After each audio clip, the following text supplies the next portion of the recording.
Mel to make the final speech in favour of the motion.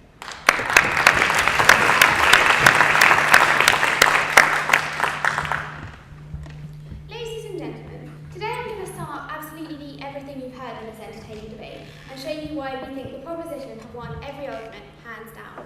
But first I'm going to look about what we heard from the previous speaker. Because he first told you that we only need to declare ourselves an independent state if we're being repressed.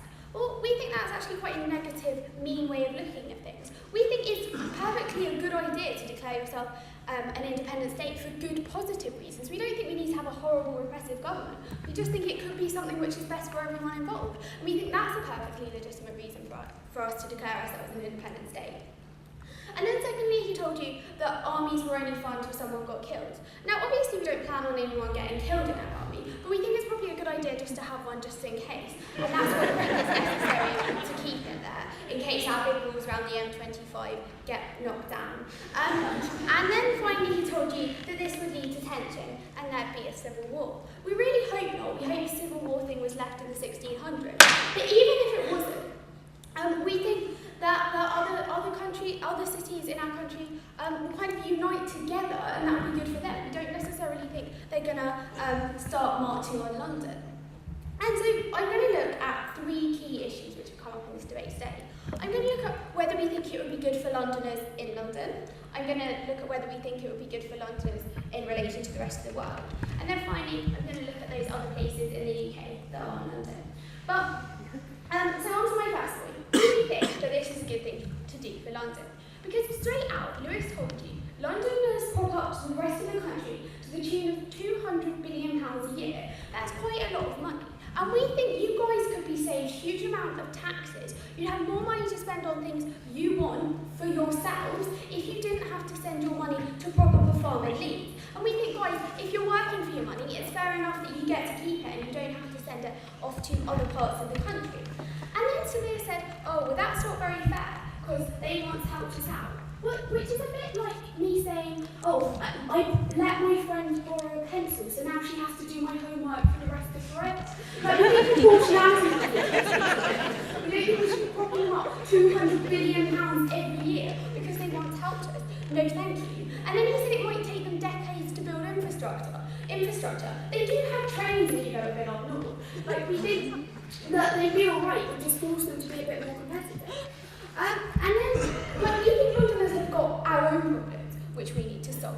And we think we'd solve them much more efficiently if we were an independent state, and that's why it's good for us. Don't you want more police on the streets dealing with gun crime in London, rather than sending money off to Yorkshire? It's best for us if we keep our money here to help solve our own problems.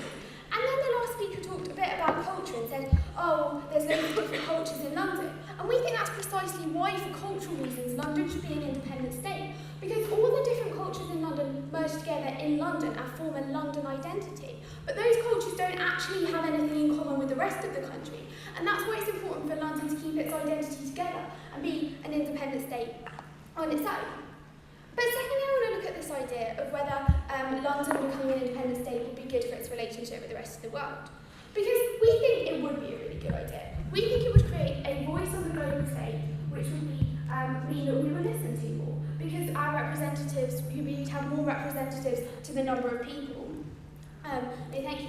And so therefore our representatives would be forced to listen to us. When 1 million people go and march right now on the streets, it doesn't have much impact because they're only 1/60th of the population. If 1 million people went and marched in London, if we were an independent country, that would be an eighth of our population. We think that our representatives would listen to us a lot more, and that would be good for us. And we think we would have a voice on the global stage. Like the opposition say, well, they won't listen to us. See, the reason no one listens to Malta is because all they've got to offer the world is a beach. But the thing is, we've got lots and lots of money, we're a financial centre, and that's why, even if we were an independent country, the rest of the world would still listen to us. And they came up with some weird idea that we're not self-sufficient.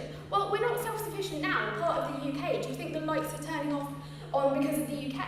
No, they're from oil and gas coming from Russia. So we think no country is self-sufficient. We don't think that's a problem. We'll just import and export, and it'll be good for the rest of the UK because we'll, send them money in return for whatever we need from them.